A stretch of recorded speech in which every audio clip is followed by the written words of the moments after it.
হাবড়া অঞ্চলের বেকার যুবক যুবতীদের কর্মসংস্থানের সুযোগ ও স্থানীয় ব্যবসার সম্প্রসারণের লক্ষ্যে হাবড়া সুপার মার্কেট ও কর্মতীর্থ প্রকল্পের অগ্রগতির বিষয়ে আলোচনা করতে আজ বারাসাতে জেলা শাসকের দফতরে উপস্থিত হন পশ্চিমবঙ্গ সরকারের প্রাক্তন বনমন্ত্রী এবং হাবড়ার বিধায়ক জ্যোতিপ্রিয় মল্লিক। জেলা শাসক ও অন্যান্য প্রশাসনিক আধিকারিকদের সঙ্গে দীর্ঘ বৈঠকে কর্মতীর্থে দোকান বণ্টন সংক্রান্ত প্রক্রিয়া, যোগ্য আবেদনকারীদের যাচাই এবং সঠিক নীতি মেনে বণ্টনের বিষয়ে আলোচনা হয় এদিন।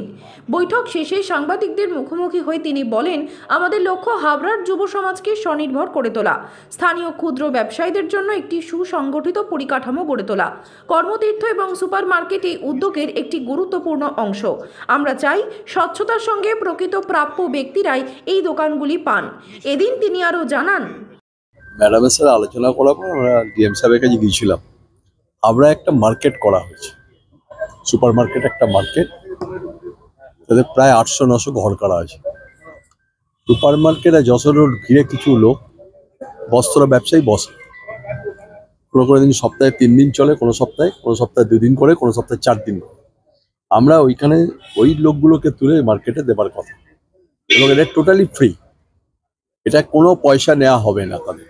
ওই মার্কেট কমিটি নিজেরা একটা কমিটি বানাবে, তারা ওইখানে ভেতরে ইলেকট্রিকের বিল, তারা ওখানে এই নোংরা পরিষ্কার করার জন্য লোক নিয়োগ করতে হয়, তারা করবে, সব কিছুই তারা করবে। আমরা শুধু ডিস্ট্রিবিউশনের প্রসেসটাও জেনে নিলাম কীভাবে করতে হবে।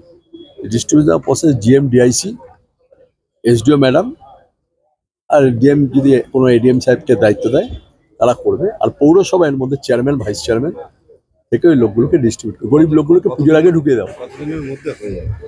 আমার মনে হচ্ছে এটা টাইম নেবে মাসখানেক, 1 মাসের মধ্যে আমরা ঢুকে দেবো। এরপরে আমরা দুটো করেছি, কর্মতীর্থ করেছি, তাতেও প্রায় 76 জন লোককে, গরিব লোককে দিতে পারবো ঘর ব্যবসা করার জন্য, স্বাভাবিক। আর এছাড়া রিলায়েন্স, জানেন আমাদের বস্ত্র হাটটায় রিলায়েন্স পেয়েছে আমাদের, যেটা বাণীপুরে, ওটাও যেটা দিয়েছে প্রায়, ওটা কয়েক 50-60 কোটি টাকার প্রকল্প তৈরি হয়ে গেছে, ওরা রিলায়েন্সকে দিয়েছে।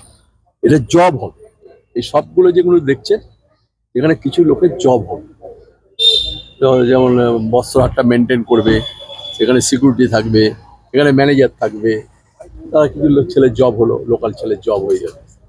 রিলায়েন্সে যেখানে দিয়েছেন মাননীয় মুখ্যমন্ত্রী, সব মুখ্যমন্ত্রী নিজে সাহায্য করেছিলেন, তখন বলেছিলেন তিনি করেছিলেন। এখন সব কমপ্লিট হয়ে যাচ্ছে, পরপর আমরা লোকগুলোকে ঢুকিয়ে দিয়ে অন্তত তারা ব্যবসা করে খেতে পাবে। সুকান্ত